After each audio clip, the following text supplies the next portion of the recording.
texto diz assim: e veio a palavra do Senhor a Jonas, filho de Amitai, dizendo: levanta-te, vai à grande cidade de Nínive e clama contra ela, porque a sua malícia subiu até mim. E Jonas se levantou para fugir de diante da face do Senhor para Tarsis. E descendo a Jope, achou um navio que ia para Tarsis. Pagou, pois, a sua passagem e desceu para dentro dele, para ir com eles para Tarsis, de diante da face do Senhor. Mas o Senhor mandou ao mar um grande vento, e fez-se no mar uma grande tempestade, e o navio estava para quebrar-se. Então temeram os marinheiros e clamavam cada um ao seu Deus, e lançavam no mar as fazendas que estavam no navio para o aliviarem do seu peso. Jonas, porém, desceu aos lugares do porão, se deitou e dormia um profundo sono. E o mestre do navio chegou-se a ele e disse: o que tens, dormente? Levanta-te, invoca o teu Deus. Talvez assim Deus se lembre de nós, para que não pereçamos. E dizia cada um ao seu companheiro: vinde, e lancemos sortes, para que saibamos por que causa nos sobreveio este mal. E lançaram sortes, e a sorte caiu sobre Jonas.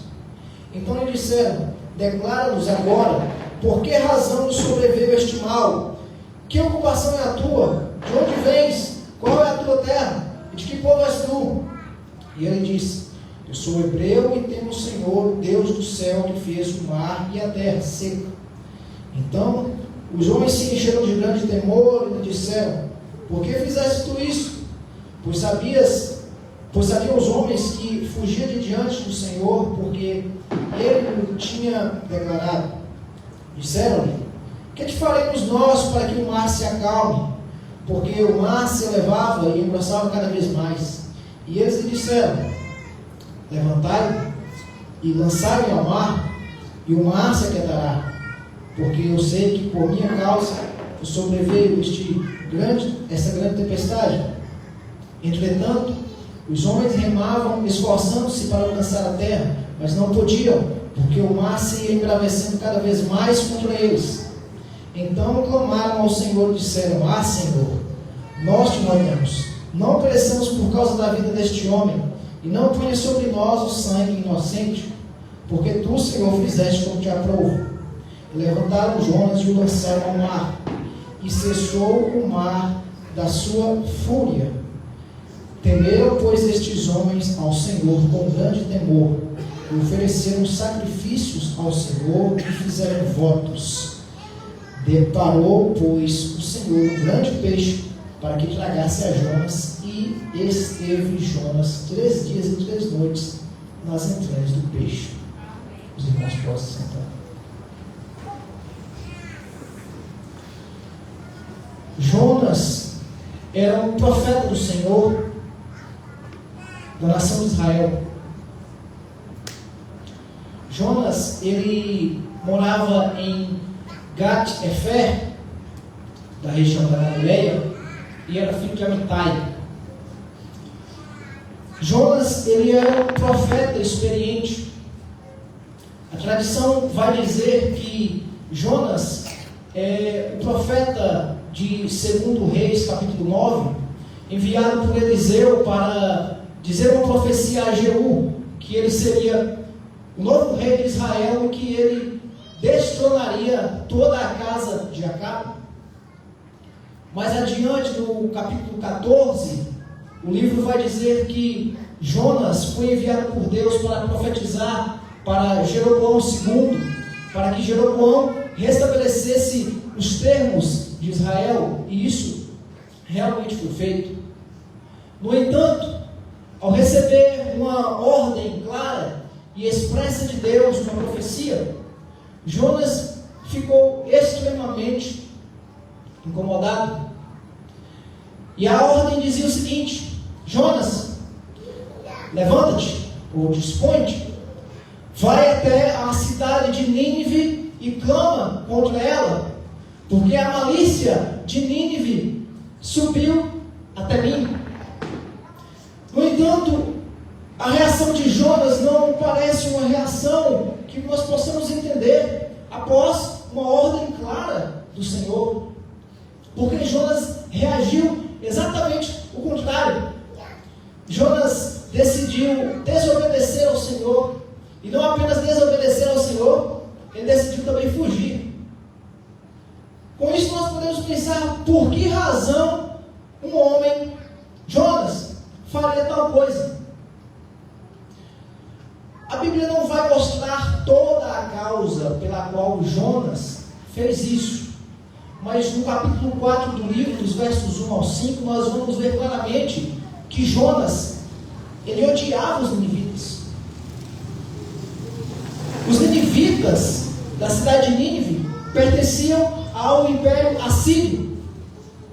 O Império Assírio, ele já havia feito algumas incursões contra a Síria e contra Israel. Haviam tomado cidades e haviam matado milhares de pessoas de maneira sanguinária. O Império Assírio era um império emergente ali naquela região. O povo de Israel, algumas décadas depois da morte de Jonas, no reinado de Oséias, foi invadido pelo Império Assírio. Os assírios entraram e fizeram todo o povo de Israel cativo e levaram em cativeiro. Israel já era o reino do norte. Depois que levaram em cativeiro a Israel, Israel nunca mais retornou à sua terra. Então, o hebreu, o israelita, ele odiava os assírios. E qual era a principal capital da Síria? Nínive. Outro ponto a se destacar era o risco que tal ordem trazia a Jonas. Porque até aquele momento, o Senhor Deus não havia enviado nenhum outro profeta para pregar e profetizar em nenhuma outra nação. Jonas seria o primeiro. E além de ele ter que ir pregar em uma cidade que distava mais ou menos 800 quilômetros de Israel, uma cidade com mais de 120 mil habitantes, que era necessário percorrer ao menos 3 dias para conseguir percorrer toda aquela cidade. Aquela cidade era simplesmente a capital do império mais sanguinário da sua época. O risco de Jonas ser morto naquele lugar era muito grande. Então, ódio, ressentimento e medo estavam envolvidos ali. Então Jonas, percebendo que havia uma possibilidade de Deus perdoar aquele povo se eles se arrependessem, Jonas decide fugir. E não só fugir, ele decide abandonar tudo, largar o ofício, sair do seu povo, sair da sua nação, fugir da face de Deus. Para ele era inaceitável a possibilidade de ele ir pregar a Nínive, correndo risco de vida e ainda talvez ver aquele povo odioso ser perdoado por Deus. Então o que Jonas faz? Ele se dirige até Jope. Jope, meus irmãos, foi um porto muito importante ao longo de toda a história. E é demonstrado isso na Bíblia.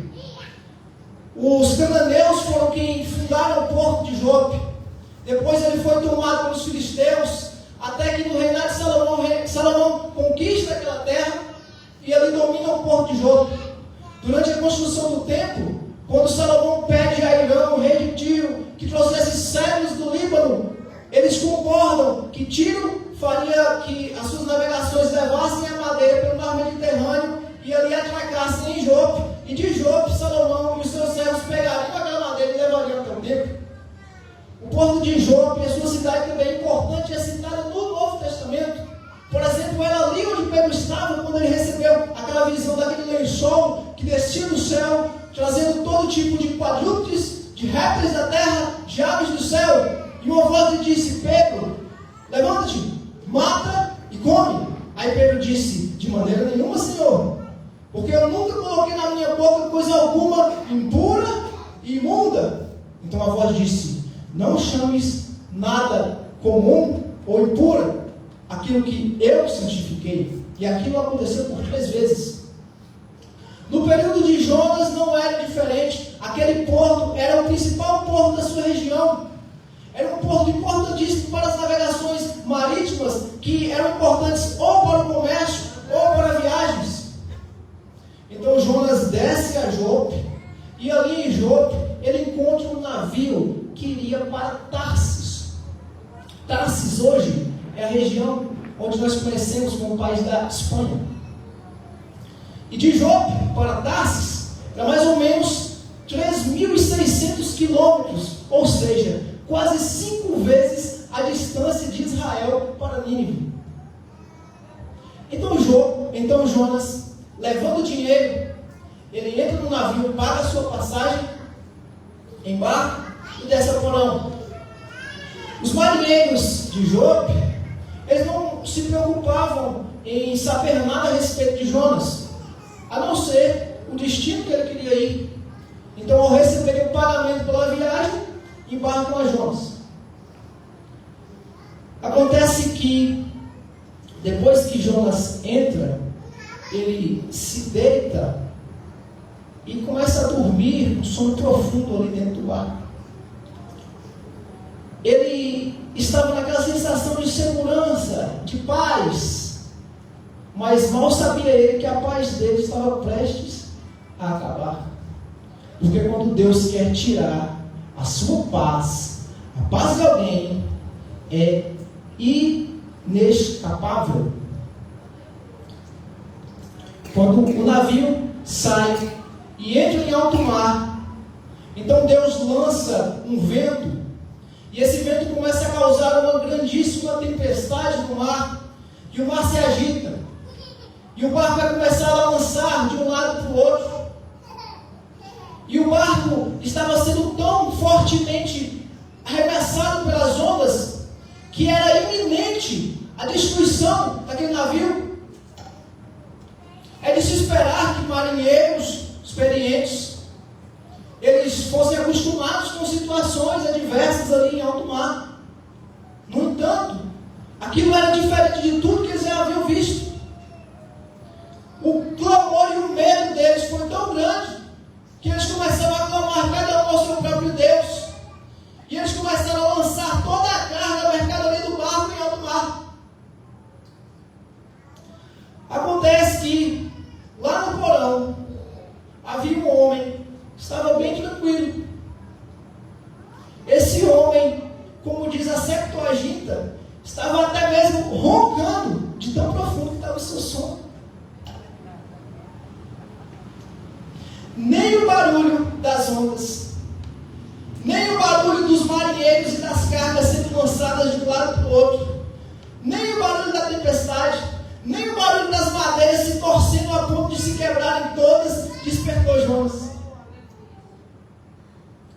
Meus irmãos, quando alguém está se distanciando de Deus, essa pessoa tem uma falsa sensação de paz, de segurança, de conforto. Essa pessoa não percebe o perigo iminente de morte que está lhe cercando, ainda que os sinais sejam claríssimos. Então, perplexo com aquela atitude daquele homem, o capitão do navio fala para ele: acorda! O que está acontecendo com você? Você está dormindo profundamente, você não percebe o que está acontecendo? Clama ao seu Deus. Quem sabe ele se lembre de nós, para que nós não pereçamos. Aleluia. Glória a Deus.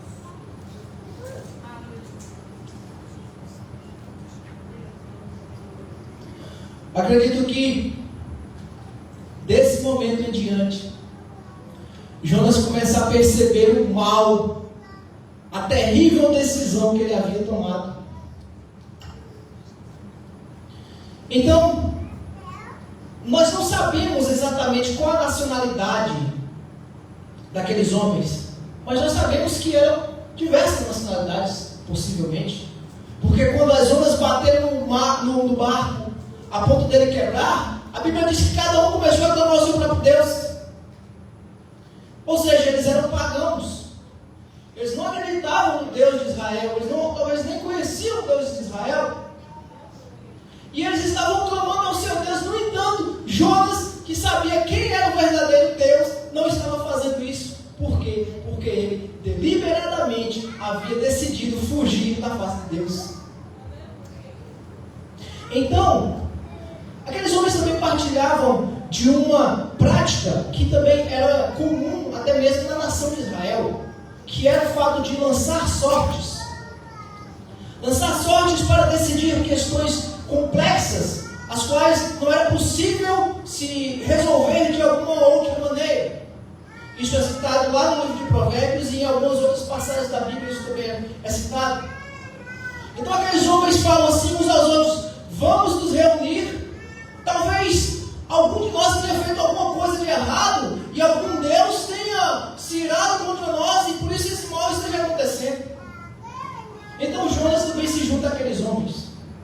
Ao lançar sortes, a sorte caiu exatamente em cima de quem? Jonas, o homem que estava dormindo tranquilamente naquele barco, enquanto aquela tempestade estava a ponto de afundar o navio. Os homens ali ficaram perplexos quando viram que a sorte caiu em Jonas.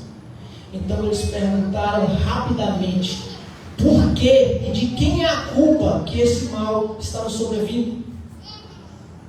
Qual é a sua profissão? De que nação você é? De onde você vem? Qual é o seu povo?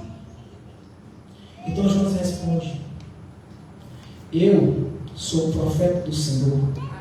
Eu sou de Israel. Eu sou o servo do Deus dos céus, o Deus que fez a terra e que fez o mar. Então os homens, ouvindo aquilo, ficam tremendo de medo e começam a perceber que tudo aquilo que estava acontecendo não era outra coisa senão a mão do Deus de Jonas em cima deles. Então eles perguntam a Jonas: o que é que nós temos que lhe fazer para que esse mal se aplaque e que nós não pereçamos? Então Jonas diz assim: é necessário que vocês me lancem ao mar, e lançando-me ao mar, essa tempestade vai acabar. Jonas está acreditando agora que a sua vida está acabada. Ele está acreditando que Deus havia decretado o seu fim. Jonas, ele queria sair da sua terra. Ele saiu literalmente da terra. Jonas, ele queria fugir da sua nação. Ele agora estava sozinho no meio de um monte de gentios pagãos. Jonas, ele queria sumir da presença do seu Deus. Ele agora iria morrer naquele mar, sozinho, esquecido pela sua nação, pelos seus parentes, pelo seu povo e pelo seu Deus. Jonas queria se esconder da face do Senhor. A resposta de Deus foi: eu vou te levar até o profundo do abismo, aonde homem algum jamais foi, e você vai ver ali que lá também eu estou. No entanto, aqueles homens marinheiros perceberam uma coisa: se Deus estava tão irado com Jonas por ele ter desobedecido uma ordem, que faria eles se eles matassem a Jonas lançando ele no mar? Então aqueles homens começam a remar com todas as suas forças, tentando chegar à terra, mas o mar ia cada vez mais se embravecendo contra eles, até eles desistirem, até eles se desesperarem. E então decidiram: vamos fazer o que Jonas está nos dizendo, não tem outra maneira, não tem outro jeito. Mas antes que eles lançassem a Jonas, eles clamaram a Deus, ao Deus de Jonas, e falaram: ah, Senhor, não nos responsabilize pelo pecado desse homem. Nós te pedimos, Senhor, que o Senhor não lance sobre nós o sangue de um homem inocente, porque o Senhor fez exatamente de acordo com a sua vontade. Então eles levantaram a Jonas e o lançaram no mar. E imediatamente a tempestade se acabou, fez-se bonança no mar. Aqueles homens ficaram pasmados, atemorizados. Após a bonança naquele mar, aqueles homens ofereceram sacrifícios a Deus. Tudo aquilo que aconteceu foi um ponto de mudança na vida daqueles homens. Tudo que eles viram, o poder de Deus, o terror que eles passaram, a pregação, mesmo que sem querer, que Jonas ter declarado a ele: eu sou o servo do Deus dos céus, que fez o mar e a terra seca. Aqueles homens passaram pelo maior testemunho da vida deles, o qual, sem dúvida alguma, por onde eles passassem, eles contariam. A partir daquele dia, aqueles homens se tornaram adoradores do Deus vivo. No entanto, Deus não havia decretado o fim de Jonas. Deus queria dar uma lição a Jonas sobre a sua soberania, sobre o seu poder, sobre o seu amor. A soberania de Deus na vida de cada pessoa. A soberania de Deus sobre todas as coisas que acontecem, ainda que não seja da maneira correta, mas tudo coopera para os propósitos de Deus serem cumpridos. O poder de Deus sobre toda a criação, sobre os elementos da natureza, sobre os animais, os quais até mesmo um grande peixe obedece a Deus, sobre a vida dos homens e sobre o amor de Deus. O amor de Deus na vida dos ninivitas, o amor de Deus na vida daqueles marinheiros, o amor de Deus na vida de Jonas. Jonas, ele poderia ter sim ido pregar aqueles marinheiros ali em Jope, se apresentando como um embaixador de Deus, mas pelas suas más decisões e escolhas, Jonas acabou indo lá como um exemplo de um homem a quem Deus está irado. Mas aquilo foi o suficiente para aqueles homens se converterem a Deus, cumprindo o propósito do Senhor. Então, meus irmãos, eu quero lhes dizer que Deus, Ele nos chama para cumprir a sua obra, mas o meio pelo qual nós vamos a cumprir é responsabilidade nossa, seja por bem ou seja por mal. E eu pergunto aos irmãos nessa noite: qual é o meio que você escolhe? Eu quero agradecer a minha oportunidade.